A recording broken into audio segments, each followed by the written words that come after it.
नमस्कार ओडिशावासी शुभ सकाळ आज हूँ 30 डिसेम्बर सोमवार आज रही देश विदेश राज्यर 20 गुरुत्वपूर्ण खबर जहाँ आपण मैंने 10 मिनिट समय देखिपारे ता पूर्व आपण मान गोटे छोटिया अनुरोध प्रथम भिडियोटी को लाइक कर कमेंट रे आपण जिलार ना लिखिदेवे जहाँफल तुरंत आप जिलार खबर पाइपर तेज मुख्यमंत्री बड़ घोषणा नुआ वर्ष में बदलुची 5टी नियम ता सहित शुभ योजना 72 टंका राशन कार्ड एमती अनेक 20 गुरुत्वपूर्ण खबर अच्छी चलतु खबर उपर नजर पकाइबा।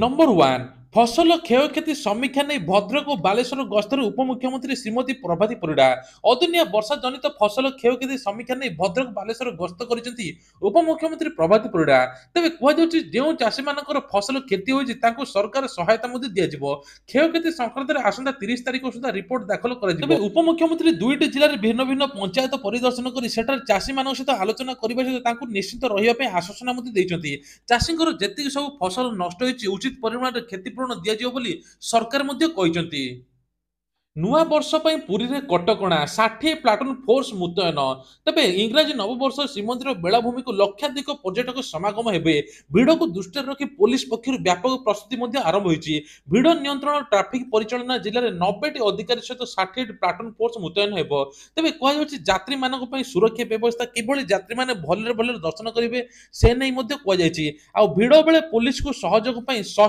जन युव स्वेच्छासेवी को नियोजित कर अवसर पुरी एसपी श्री अग्रवाल कहते पुरी को जो मैंने आसुँच आम अतिथि भिड़ को नजर रखी स्वतंत्र प्रकार पार्किंग व्यवस्था जान वाहन ऑटो दुई चकिया भिन्न भिन्न व्यवस्था तेज जो मैंने बाहर आसवे से किभली रहणी बेहणी व्यवस्था सहित सरकार आहरी घोषणा कर समस्त प्रकार सिंहद्वार समस्त गोटे पटे प्रवेश करेंगे आउ प्रस्थान करेंगे अन्य 3टी द्वार तेणु एने सरकार तरफ बड़ घोषणा कर ओसीए सभापति पदर इस्तीफा देले पूर्वतन विधायक प्रणव प्रकाश दास ओसीए वार्षिक साधारण बैठक में आज इस्तीफा पत्र गृहीत होईछि पूर्वतन मुख्यमंत्री नवीन पट्टनायक मते जे उद्देश्य रखी खेलर विकास पठाई सरकार जीवा पर ओसीए सभापति मु लाभ कौन तेणु ओसीए संपादक संजय बेहेरा को कही प्रणव प्रकाश दास तेणु व्यक्तिगत कारण दर्शाई इस्तीफा देते से कहते ओसीए संपादक संजय बेहेरा एने सूचना देते राशन कार्ड को आसला बड़ खबर एवं नुआ वर्षर भेटी केंद्र सरकार तरफ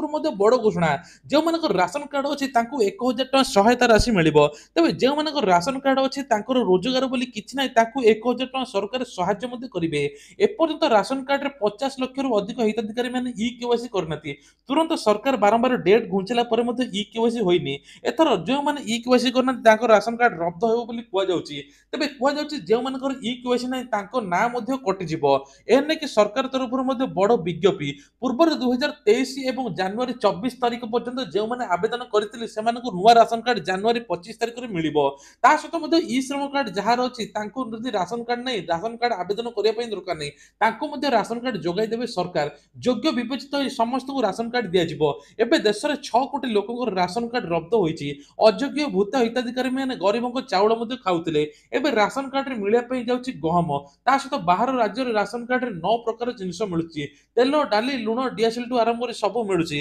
विधानसभा उठीला जदि ओडिशावासी को यही मिले ओडिशावासी उपकृत हेबे तेल प्रबल बरफपात जो कारगिल सड़क जोगाजोग बाधाप्राप्त जातीय राजपथ बंद कारगिल में प्रबल तुषारपात जो कारगिल जोगाजोग बाधाप्राप्त होती जहाँफल कारगिल श्रीनगर संजोग करुवा दुईटी राजपथ जातीय राजपथ 1 और कारगिल जन संस्करण एवं सहयोग कर जातीय राजपथ 301 को बंद कर कारगिल डेप्यूटी कमिशनर श्रीकांत सुसे एने प्रमुख रास्ता गुड़ सफा करने प्रतिश्रुति तेज जनसाधारण समस्या समाधान 24 घंटा एक कंट्रोल रूम खोल जिले में खाद्य रंधन एवं औषध आवश्यकता एवं सामग्री पर्याप्त परिमाण मौजूद रखा जमापड़ी हिमाचल प्रदेश मंडी में पहाड़ चलता कार ऊपर खसला पथर एक मूर्त 2 आहत देखु ये दृश्य तेज मंडी में 4 माइल पाखर एक चलता कार ऊपर को बड़ पथर खसी आसी दुर्घटना जड़े महिला मृत्यु होता बेले कार अन्य 2 जन गुरुतर होती कहुच्छी दुर्घटना शिकार होता कार यात्री मुंबई थे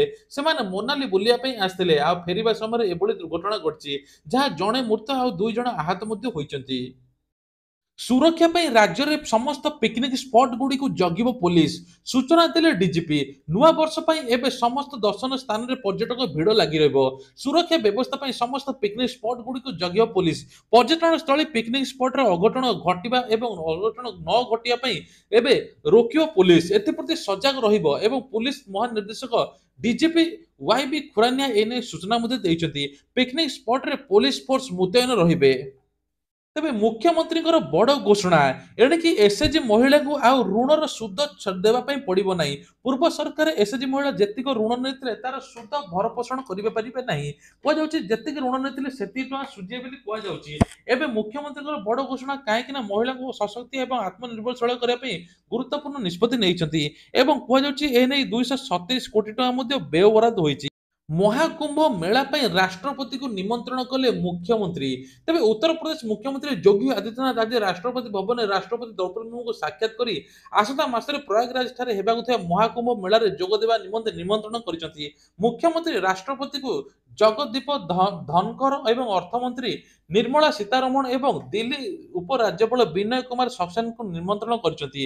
ତେବେ କୁହାଯାଉଛି ଯେ ଏଥର 2.5 କୋଟିରୁ ଅଧିକ ଟଙ୍କା ଖର୍ଚ୍ଚ ହେବ। ପ୍ରୟାଗରାଜର ବିଶ୍ୱର ସବୁଠାରୁ ବଡ଼ ମେଳା ବୋଲି କୁହାଯାଉଛି, ଯାହାଫଳରେ ମହାକୁମ୍ଭ ମେଳା ଆସନ୍ତା 13 ତାରିଖରେ ଆରମ୍ଭ ହୋଇ ଫେବୃଆରୀ 24 ତାରିଖରେ ପର୍ଯ୍ୟନ୍ତ ଚାଲିବ ବୋଲି କୁହାଯାଉଛି। ଚାଷୀମାନଙ୍କ ପାଇଁ ବଡ଼ ଖୁସି ଖବର, ଆରବିଆଇ ଦେଲା ବଡ଼ ଘୋଷଣା। ତେବେ କେନ୍ଦ୍ର ସରକାର ମଧ୍ୟ ବଡ଼ ଘୋଷଣା କରିଛନ୍ତି, ଚାଷୀମାନେ ଏଥର ବନ୍ଧକ ମୁକ୍ତ ଋଣ କରିପାରିବେ। ଏ ନେଇକି ଆରବିଆଇର ମଧ୍ୟ ବଡ଼ ଘୋଷଣା, କେବଳ ବିନା ବନ୍ଧକରେ ଏଥର ଚାଷୀମାନେ 2 ଲକ୍ଷ ପର୍ଯ୍ୟନ୍ତ ଋଣ ନେଇପାରିବେ, 4% ସୁଧ ହାରରେ ନେଇପାରିବେ। ସରକାର ଚାଷୀମାନଙ୍କୁ ବହୁତ ଗୁରୁତ୍ୱ ଦେଉଛନ୍ତି। ଚାଷୀମାନଙ୍କର କ୍ଷୟକ୍ଷତି ଆକଳନ କରି ତାଙ୍କୁ ମଧ୍ୟ କ୍ଷୟକ୍ଷତିର ସୁବିଧା ଦିଆଯାଉଛି। ତା ସହିତ ଚାଷୀମାନେ ଏବେ 2 ଲକ୍ଷ ପର୍ଯ୍ୟନ୍ତ ଋଣ ନେଇପାରିବେ। ରାଜ୍ୟରେ ଅଧିକ ସଂଖ୍ୟକ ନୂଆ ବ୍ଲକ ଗଠନ କରିବା ପାଇଁ ରାଜ୍ୟ ସରକାର ଯୋଜନା କରୁଛନ୍ତି। ଏନେଇ ରାଜସ୍ୱ ମନ୍ତ୍ରୀ ମଧ୍ୟ ସୂଚନା ଦେଇଛନ୍ତି। ତେବେ କୁହାଯାଉଛି ବ୍ଲକ ଠାରୁ ଅନ୍ୟ ବ୍ଲକ ଦୂରତା ପାଖାପାଖି 75-80 କିଲୋମିଟର ହୋଇଯାଉଛି, ଯାହା ସାଧାରଣ ଲୋକ ପାଇଁ ବହୁତ କାମ କରିପାରୁନାହାନ୍ତି। ଗାଁ ଠାରୁ ଆରମ୍ଭ କରି ସମସ୍ତେ ମଧ୍ୟ ଅସୁବିଧାର ସମ୍ମୁଖୀନ ହେଉଛନ୍ତି।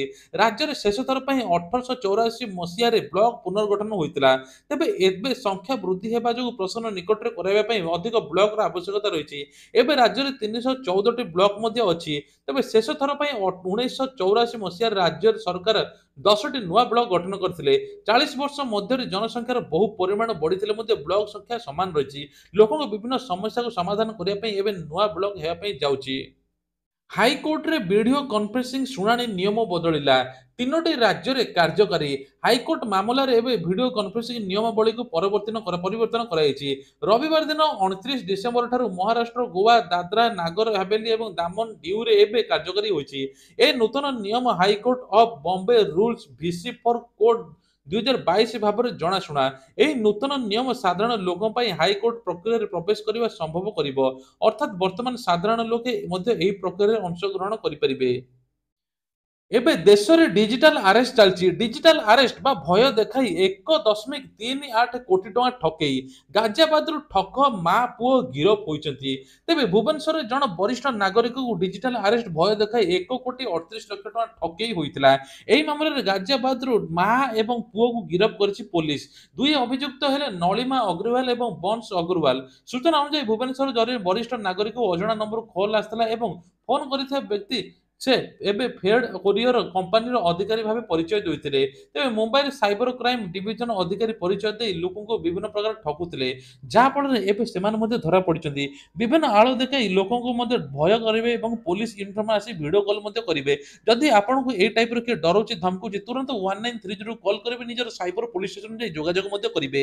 ତା ସହିତ ମଧ୍ୟ ଆଉ ଗୋଟେ ଏବେ ବଡ଼ ଖବର, ସୁଭଦ୍ରା ଯୋଜନାକୁ ନେଇକି ଅପଡେଟ୍। ଏବେ ଜାନୁଆରୀ ମାସରେ ସୁଭଦ୍ରା ଟଙ୍କା 20 ଲକ୍ଷ ହିତାଧିକାରୀ ମହିଳାଙ୍କୁ ମିଳୁଛି। ଏନେଇ ଉପମୁଖ୍ୟମନ୍ତ୍ରୀ ପ୍ରଭାତୀ ପରିଡ଼ା ମଧ୍ୟ ସୂଚନା ଦେଇଛନ୍ତି। ମାର୍ଚ୍ଚ 8ରେ ଦ୍ୱିତୀୟ କିସ୍ତି ସୁଭଦ୍ରା ଯୋଜନା ଟଙ୍କା ମିଳିବ ଏବଂ ଯେଉଁମାନଙ୍କୁ ମାର୍ଚ୍ଚ 8 ତାରିଖ ପୂର୍ବରୁ 21 ବର୍ଷ ହୋଇଥିବ ସେମାନେ ମଧ୍ୟ ଆବେଦନ କରି ସୁଭଦ୍ରା ଟଙ୍କା ପାଇପାରିବେ। କେନ୍ଦ୍ର ସରକାରଙ୍କ ନୂଆ ବର୍ଷର ଭେଟି, ପିଏମ କିଷାନ ଯୋଜନା ଫେବୃଆରୀ ମାସରେ 19ତମ କିସ୍ତି ମିଳିବା ପାଇଁ ଯାଉଛି। ଏନେଇ ଚାଷୀମାନଙ୍କ ପାଇଁ ବଡ଼ ଖୁସି ଖବର। ତା ସହିତ ମଧ୍ୟ ଏବେ ପିଏମ ଇଜିପି ଲୋନ୍, ଯୋଉ 2 ଲକ୍ଷରୁ 10 ଲକ୍ଷ ପର୍ଯ୍ୟନ୍ତ ଲୋନ୍ ଉଦ୍ୟୋଗପତି ମାନେ ପାଉଥିଲେ, ଏବେ 10 ଲକ୍ଷକୁ ବଢାଇ ଏବେ 20 ଲକ୍ଷ ପର୍ଯ୍ୟନ୍ତ ହୋଇଯାଇଛି। ଯାହାଫଳରେ ଉଦ୍ୟୋଗପତି ବା ଯୋଉମାନେ ବିଜନେସ କରୁଛନ୍ତି ସେମାନେ 20 ଲକ୍ଷ ପର୍ଯ୍ୟନ୍ତ ଋଣ ନେଇପାରିବେ। କେନ୍ଦ୍ର ସରକାର ତରଫରୁ ମଧ୍ୟ ଏଇଟା ବଡ଼ ଘୋଷଣା। ତା ସହିତ ମଧ୍ୟ ଆଉ ଗୋଟେ ଘୋଷଣା ଏଥର ମିଶନ ଶକ୍ତି ମା ମାନଙ୍କ ପାଇଁ ବଡ ଖୁସି ଖବର। ସିଲେଇ ତାଲିମ ଶିଖି ମାସକୁ 15,000 ଟଙ୍କା ସରକାର ଦେବେ। ପ୍ରତିଦିନ 500 ଟଙ୍କା ନହେଲେ ମାସକୁ 15,000 ଟଙ୍କା ଦେବେ। ତା ସହିତ 2 ଲକ୍ଷ ପର୍ଯ୍ୟନ୍ତ ଋଣ ଯୋଗାଇ ଦେବେ। ଏହି 2 ଲକ୍ଷରେ ନିଜେ ବିଜନେସ କରି ଆତ୍ମନିର୍ଭରଶୀଳ ଏବଂ ମହିଳାଙ୍କୁ ସଶକ୍ତିକରଣ ପାଇଁ ସରକାର ବିଭିନ୍ନ ଦିଗରୁ ଚିନ୍ତା ମଧ୍ୟ କରୁଛନ୍ତି। ସରକାର ତରଫରୁ ମଧ୍ୟ ବଡ ଘୋଷଣା ଏବେ କାଲି ମିଳିବା ପାଇଁ ଯାଉଛି ସ୍କୁଲ ପିଲାଙ୍କୁ 5,000 ଟଙ୍କା। ମାଧବ ସିଂ ନାଁରେ ଏଥର 5,000 ଟଙ୍କା ସ୍କୁଲ ପିଲା ପାଇବେ। ଏ ନେଇକି ସରକାର ତରଫରୁ ମଧ୍ୟ ବଡ ଘୋଷଣା। କୁହାଯାଉଛି ଯେ ଏଥର ଜନଜାତି ଅନୁସୂଚିତ ଜାତି 3.5 ଲକ୍ଷରୁ ଅଧିକ ଛାତ୍ରଛାତ୍ରୀ 5,000 ଟଙ୍କା ଯୋଗାଇ ଦେବେ ମୁଖ୍ୟମନ୍ତ୍ରୀ। ତେବେ ଏଥର ଇ ଶ୍ରମ ପାଇଁ ଖୁସି ଖବର। ଯଦି ଆପଣଙ୍କର ଇ ଶ୍ରମ କାର୍ଡ ଅଛି, ପଞ୍ଜୀକରଣ କରିଛନ୍ତି, ତୁରନ୍ତ ଆପଣଙ୍କୁ ଇ ଶ୍ରମ କାର୍ଡରେ ରାସନ କାର୍ଡ ଯୋଗାଇ ଦେବେ ସରକାର। ଏ ନେଇକି ସରକାର ତରଫରୁ ମଧ୍ୟ ବଡ ଘୋଷଣା। ଭତ୍ତା ଟଙ୍କାକୁ ନେଇ ଆସିଲା ବଡ ଅପଡେଟ। ବିଜେପି ସରକାର ଆସିଲା ପରେ ନିଜ ପ୍ରତିଶ୍ରୁତି ରଖି ସବୁ କିଛି ପୂରଣ କରୁଛି। ଆଉ ଭତ୍ତା ଟଙ୍କା ମଧ୍ୟ ଜାନୁଆରୀ ମାସରେ ମିଳିବା ପାଇଁ ଯାଉଛି। ଭତ୍ତା ଟଙ୍କା 3,500 ଟଙ୍କା ମିଳିବ ବୋଲି କୁହାଯାଉଛି ସରକାର ତରଫରୁ ନୂଆ ବର୍ଷ ଭେଟି। ତା ସହିତ ମଧ୍ୟ ଆଉ ଗୋଟେ ଏବେ ବଡ ଖବର, ଭତ୍ତା ଟଙ୍କାରେ ଯୋଉ କେଳେଙ୍କାରୀ ହୋଇଥିଲା 894 ଜଣ ଯୁବକ ଜାଲ ଡକୁମେଣ୍ଟ ଦେଖେଇ ଯୋଉ ନିଜର ବୟସ ବଢାଇ 90 ଲକ୍ଷ ଟଙ୍କା ହଡପ କରିଥିଲେ, ସେଇଟା ମଧ୍ୟ ତଦନ୍ତ ଚାଲିଛି। ତଦନ୍ତ ଚାଲିଲେ ସରିଲେ ତୁରନ୍ତ ଭତ୍ତା ଟଙ୍କା ସରକାର ଯୋଗାଇ ଦେବେ। ନୂଆ ବର୍ଷରେ 5ଟି ନୂଆ ନିୟମ ଲାଗୁ ସହିତ କିଛି ଦର ମଧ୍ୟ ବଢିବ। କମର୍ସିଆଲ ଗ୍ୟାସ ଦର ବଢିବ 54 ଟଙ୍କା। ତା ସହିତ ଚିନି ଦର ମଧ୍ୟ ବଢିବ। ଏଥର ତେଲ ଦର କିଛି କମିଛି। ତା ସହିତ ମଧ୍ୟ ଆଉ ଗୋଟେ କଥା କୁହାଯାଉଛି 18% ଜିଏସଟି ଲାଗିବ। ଯଦି ଆପଣମାନେ ପୁରୁଣା କାର କିଣୁଛନ୍ତି, ଆପଣଙ୍କୁ 18% ଜିଏସଟି ଦେବା ପାଇଁ ପଡିବ। ପପକର୍ନରେ ମଧ୍ୟ 18% ଜିଏସଟି ଲାଗିବ। ତେବେ ନୂଆ ବର୍ଷରେ ଆଉ କିଛି ନିୟମ, ଯଦି ଏଟିଏମ ରେ ଆପଣମାନେ ଅଧିକରୁ ଉଠାଉଛନ୍ତି, ଏକ୍ସଟ୍ରା ଚାର୍ଜ ଲାଗିପାରେ ବୋଲି କୁହାଯାଉଛି। ସରକାର ତରଫରୁ ସବୁ ଦର ଦାମ ବଢୁଛି। ତେଲ ଡାଲି ଲୁଣଠୁ ଆରମ୍ଭ କରି ସବୁ କିଛି ଦର ଦାମ ବଢୁଛି, ଯାହାଫଳରେ ଗୋଟେ ଖାଉଟି ସାଧାରଣ ପରିବାର ଲୋକେ ଅସନ୍ତୋଷ ମଧ୍ୟ ସୃଷ୍ଟି କରୁଛନ୍ତି। ସରକାର ଯୋଜନା ଉପରେ ଯୋଜନା କରୁଛନ୍ତି, ଏପଟେ ତେଲ ଡାଲି ଲୁଣ ବଢୁଛି, ଯାହାଫଳରେ ଜଣେ ଯଦି 10,000 ଇନକମ କରୁଛି, ଚଳିବା ପାଇଁ ମଧ୍ୟ ବହୁତ କଷ୍ଟ ହଉଛି। ତେବେ ସରକାର ଯୋଜନା କଲେ ଲାଭ କଣ, ଏମିତି ବୁଦ୍ଧିଜୀବୀ ମାନେ କହିଛନ୍ତି।